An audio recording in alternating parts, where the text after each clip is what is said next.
Yang saya hormati, pembina, pengawas, pengurus Yayasan Atmajaya, dan seluruh sivitas akademika Unika Atmajaya.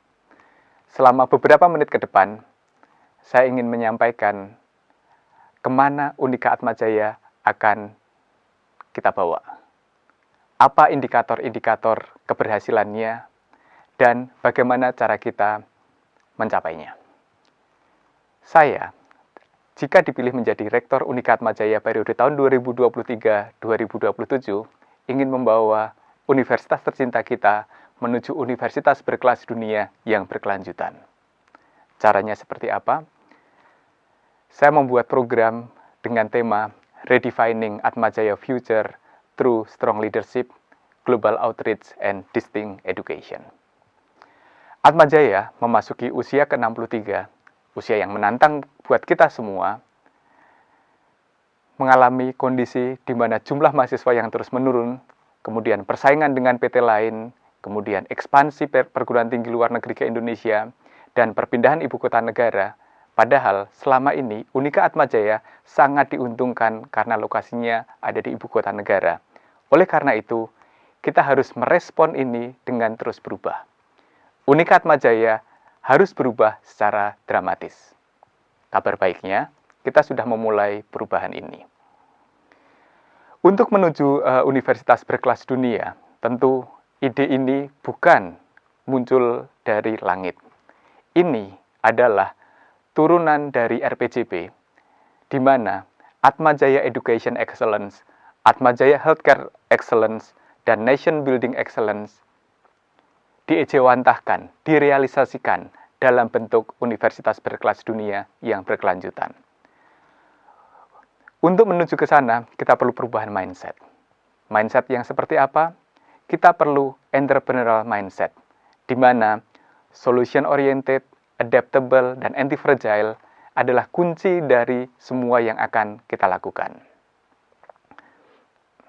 Nah, ada 4 indikator kunci dari arah strategis yang ingin saya bawa. Yang pertama adalah universitas unggul dengan rekognisi global, universitas yang menjadi rujukan pemangku kebijakan, universitas yang menjadi pilihan bagi generasi muda, dan universitas yang kreatif dalam mendapatkan pendanaan. Tentu, 4 indikator kunci ini perlu diterjemahkan, perlu diturunkan. Diturunkan menjadi apa? Diturunkan menjadi indikator-indikator kunci, diturunkan menjadi indikator-indikator strategis, di mana mulai dari learning and growth, internal business process, itu harus dilakukan untuk mendapatkan unggul dalam akademik, dampak sosial, layanan yang excellence, sisa hasil usaha yang untuk memastikan keberlanjutan, dan jumlah mahasiswa, di mana semuanya itu tergambar sebagai universitas berkelas dunia yang berkelanjutan. Tentu di bawahnya ada kurikulum adaptif, penelitian bermutu, internasionalisasi, pusat penelitian yang menjadi rujukan nasional, itulah yang akan kita bangun. Tetapi kita juga harus mulai dari yang paling mendasar. Mulai dari SDM berkualitas, bisnis proses yang ringkas, SDM yang agile, platform digital, akurasi data, fasilitas IT yang memuaskan, sampai dengan budaya organisasi yang solid. Nah, Ibu Bapak semuanya, jika program-program tadi kemudian kita berikan apa saja sasaran strategis dan indikator kinerja utamanya, semuanya ada di sini. Saya sudah merancang bahwa sampai dengan 2027, kita akan mencapai yang disebut dengan universitas berkelas dunia. Nah, untuk mencapai tersebut, banyak sekali yang harus kita kerjakan. Kita harus berubah. Berubahnya mulai dari mana? Berubahnya harus mulai dari academic excellence. Kenapa? Karena kita, Unika Atmajaya, masih bergantung pada mahasiswa. Keuangan Unika Atmajaya masih bergantung pada Unika Atmajaya. Oleh karena itu, pengalaman belajar adalah kunci. Kunci dari kenapa Camaba memutuskan untuk belajar di Unika Atmajaya dan bukan di tempat lain. Oleh karena itu, kurikulum yang inovatif, adaptif, dan mengakomodasi perkembangan zaman adalah sesuatu yang harus dikerjakan. Caranya bagaimana? Ada banyak cara, misalkan dengan meredefinisi tridharma, di mana Dharma itu bukan lengkap dalam satu individu, tetapi semuanya tercover dalam prodi-prodi. Sehingga ada student experience, pengalaman belajar yang excellence dari seorang mahasiswa di prodi tersebut. Kemudian penggunaan digital learning dan virtual campus adalah sesuatu yang tidak bisa dihindarkan, karena masa depan ada di sana. Kemudian ada mentorship, nyantrik, di mana kita mendudukkan senior pada posisi semestinya, dan juga kita bisa mengembangkan prodi, entah itu dengan perbaikan konten prodi, diversifikasi prodi, atau bahkan membuat prodi baru. Tentu, kualitas harus tetap dijaga dengan mengandalkan penjaminan mutu yang strategis. Untuk bidang mahasiswa tadi, student experience, berkali-kali saya mengatakan bahwa inilah kuncinya. Jadi, bagaimana mahasiswa mendapatkan service yang excellence, tentu dengan dibarengi dengan tailor-made student journey, yaitu kurikulum yang adaptif dan jalur kemahasiswaan yang strategis, sehingga mahasiswa itu mempunyai rasa memiliki terhadap Unika Atmajaya. Sehingga nanti ketika mereka menjadi alumni, ada saatnya di mana mereka akan memberikan kembali kepada Unika Atmajaya. Tentu tidak sekedar uang, tetapi bisa dalam bentuk banyak hal.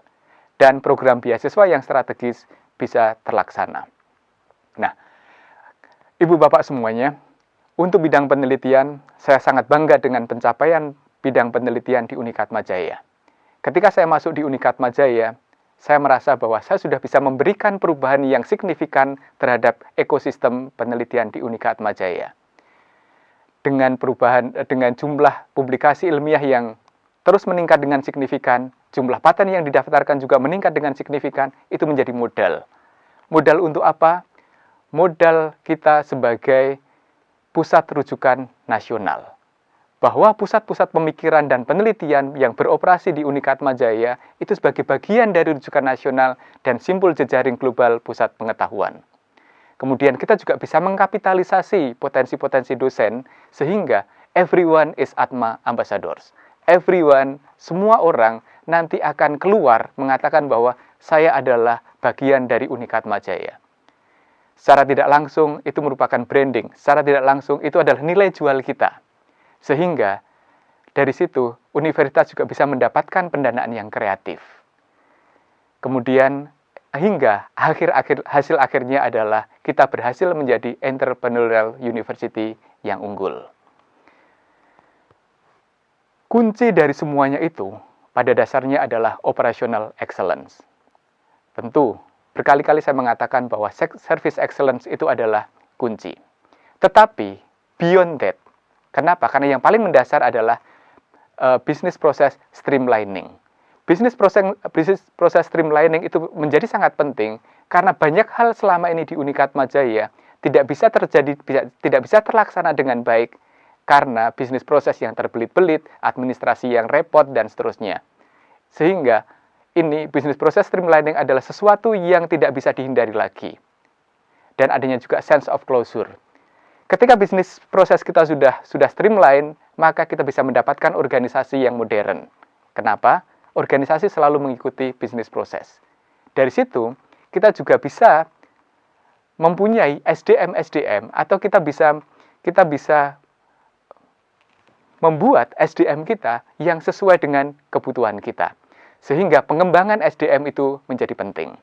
Dan penggunaan sistem informasi terpadu untuk pelaporan kinerja dan efisiensi seperti Sekata, kedepannya akan menjadi tools yang sangat powerful untuk mengarahkan kemana SDM ini akan dijalankan sebagai driver.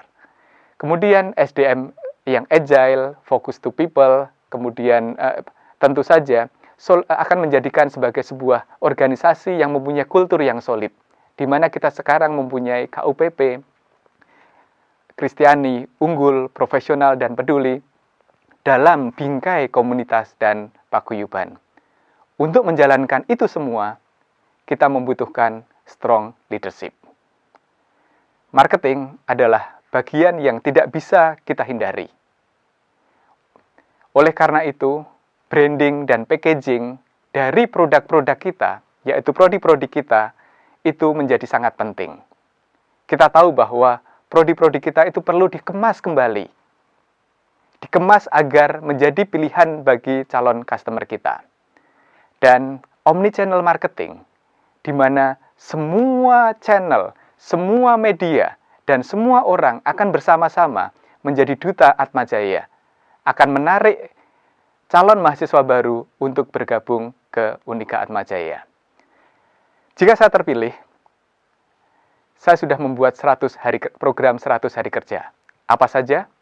Yang pertama adalah review kurikulum agar lebih adaptif dan inovatif, tailor-made ikudosen untuk keunggulan akademik, kemudian student life journey untuk keunggulan kemahasiswaan dan alumni, kemudian berjalannya riset administratif service untuk keunggulan penelitian dan kerjasama, dan review serta perubahan bisnis proses atau streamlining di operasional, dan yang terakhir, repackaging prodi untuk keunggulan marketing.